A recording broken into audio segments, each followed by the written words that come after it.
Welcome to Conference Live, 𝙏𝙀𝘼𝘾𝙃. You know who I am. This is who you really want to see is this one, right? Leigh Brown. No fluff.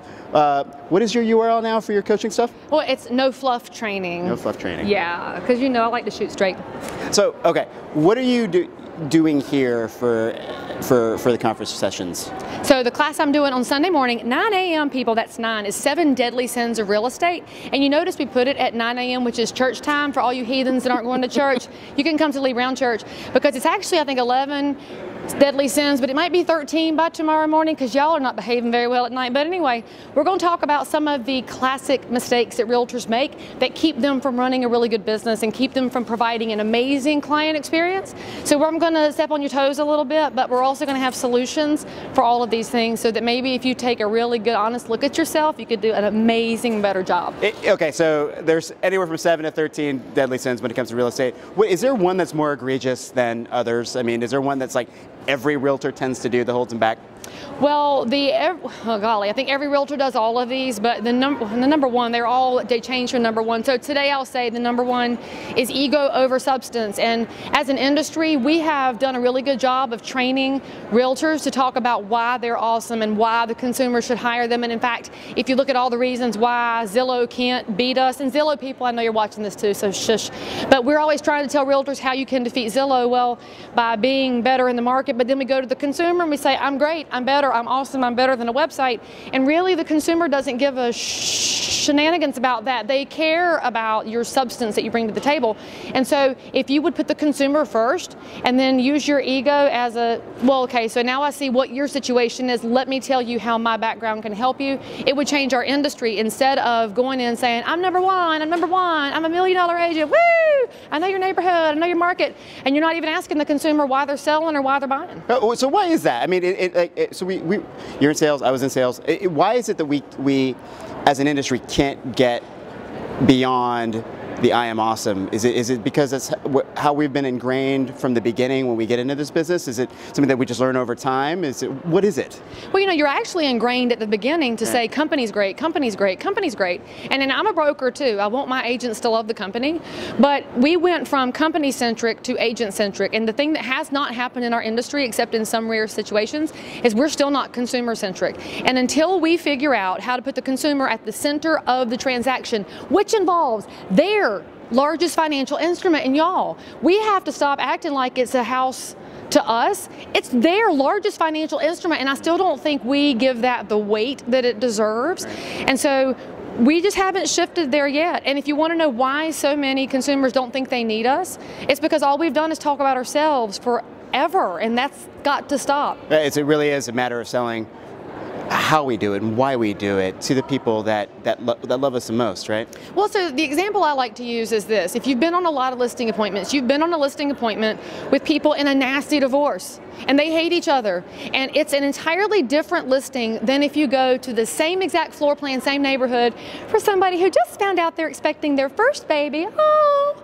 entirely different appointment. But because we are ego and agent centric, we walk in the door saying, I'm the agent to handle your sale, instead of saying, well, tell me why you're selling and how I can help. Because if we look at those two situations just on the surface, it's going to involve two different marketing and pricing strategies, two different sets of skill involved in the communication process and the confidentiality needs and the time frame involved. That's what makes it consumer-centric. If we stop and look at that situation beyond its surface and realize that it is not about us.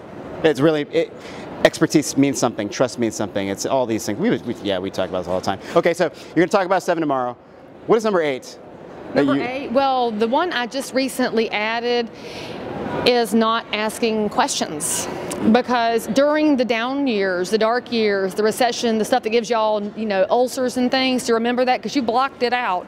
We asked a lot of questions when somebody said, I need to sell my house. When did you buy it? What do you owe? Can you even sell? Well, now we're in a low inventory environment and the consumer says, I need to sell, and the agent says, well, what time? And don't sell it, don't list it, don't put it on Facebook, don't put it on Facebook, don't do anything before I get there. Please wait for me, please, please, please, please. And we've not asked enough questions, and so it's tied into that ego over substance sin. The sin of not asking enough questions doesn't allow us to serve the consumer properly. So at the heart of all these sins is not serving the consumer where the consumer wants to be served.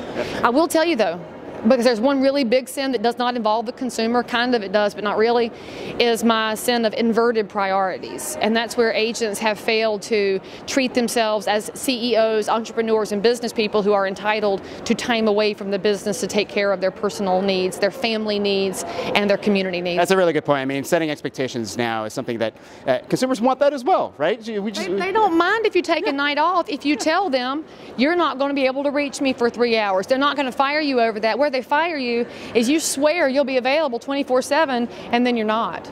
Or when y'all make that really tired old marketing claim of, I'm going to sell your house for top dollar in the shortest amount of time with the least amount of hassles. Because seriously, you can't promise that. Nobody can guarantee what price the seller is going to get, when it's going to sell. And by the way, the time frame they need might not be fast as lightning.